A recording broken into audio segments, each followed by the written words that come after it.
I am enamored by these liquid shakers, and I need to scale them up into something truly unnecessary. Massive Resin shaker corset. Didn't she already make one of those out of acrylic and a purse? Yes, I did do that. However, the general consensus of the public was that this made me look like a Roblox avatar. They're not wrong, and they recommended me to make the corset out of resin so it looks more contouring and less like a Cybertruck. The plan is, I make the clay prototype. I make silicone mold out of clay prototype. I pour the resin into silicone mold. I remove the resin from the silicone mold and fill it with glitter and water. I sit on the toilet. What? I'm gonna make a clay corset and foil. I folded the foil to create what I thought to be a stiff, weight-bearing skeleton for the clay to sit on. What I missed was that tinfoil is not stiff at all. I think this is a great start. Big fan that it's a heart shape. This is my favorite thing I've ever touched.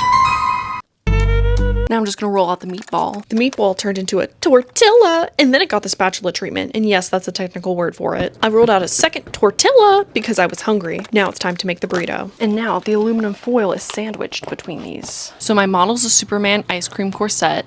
That's not stable. I have to rip it open and reinforce it with some boning. Look at this hard cookie. Now this bad boy can hold clay. While it could support the clay now, it still needed a contouring surface to dry on, my body. And after consuming ungodly amounts of Gilmore Girls and fake falling asleep with it on, it hardened. Hold it however I want. Stiff, just like a cadaver. There's some bumps and unevenness in this corset. And I have this bag of scraps, which I'm going to use to fill in all the holes and crevices in my bed.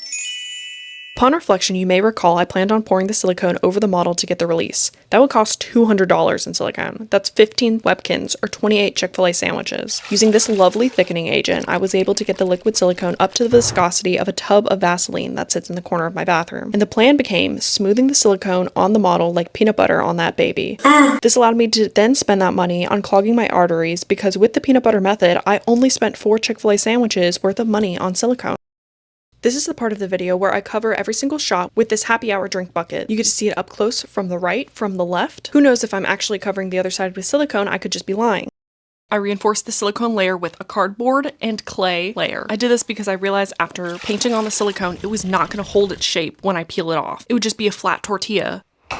To achieve these layers, I cut strips of brown paper that I found in someone's garbage, dipped them in a concoction of clay, water, and Mod Podge. It's time to free this baby girl from her cell. I'm gonna do it very carefully. I just pooped, I ate a full meal, I had an energy drink, I'm ready. This is so easy. Oh my gosh, I thought it was gonna be really bad.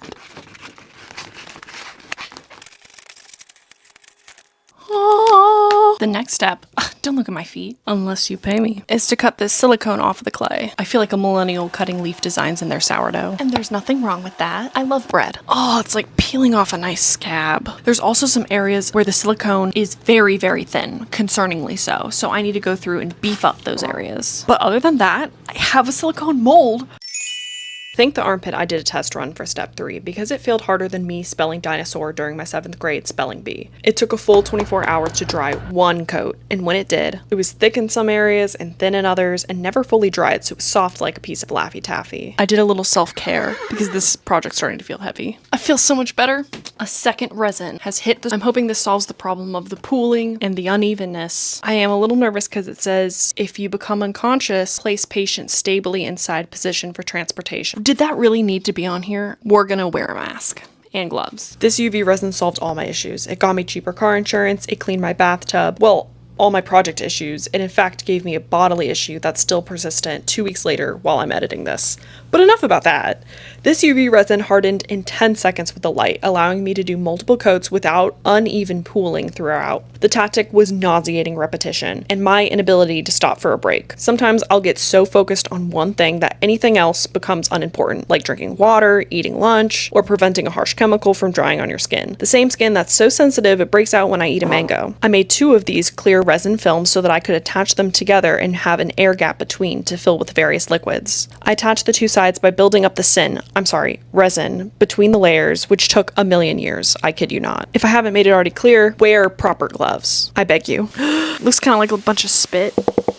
Nice and hollow, just like my brain. When I was designing this, I didn't think about how I would attach this to my body, so now I'm having to figure out how to attach this to my body. What I've come up with is to use these 4 small grommets, cast some resin around them on 2 of the sides and the top, and hope that works. I had a few other random but essential tasks, like drilling a hole for the liquid and putting fabric on the back of the clear corset so I'm not naked in the lakey. Ugh, I've missed my sewing machine. Would you believe it if I said I used to do way more sewing on this tiny baby channel before my obsession with shaker clothes? Also, I am completely completely aware that this probably can't be defined as a corset, but what if I told you I don't care? I am happy and itchy to report. We are at the last and final step. It's time to test it. Yes, this is my old dried salsa. Water would be nice. What would also be nice is some blue food coloring, but I washed it, so I had to venture out into public. This chili oil is bomb. Back to our regularly scheduled nonsense. I added some ribbon to this thing so it could be donned. Added the laundry detergent, food dye, then tossed the rest of it back in the laundry basket. Sprinkled some fish food inside, sealed it up, glued the fabric on, and journeyed to the beach to embarrass myself.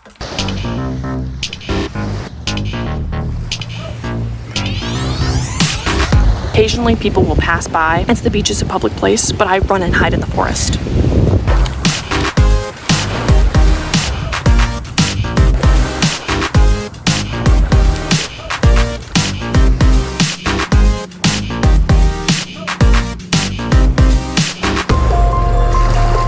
If you choose to believe me, it was uncured resin that dripped inside when I was sealing the edges, and it was planned.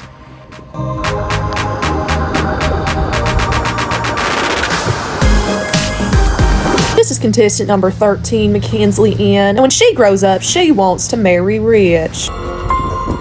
Oh! You don't want to try any pies or cookies today? Oh! My rash is spreading. I need to go get some itch cream from Publix. The rash ended up spreading to both arms, in between my fingers, on my neck and legs. I did a telehealth, and it turns out I'm allergic to resin. Will that stop me in the future? Nope.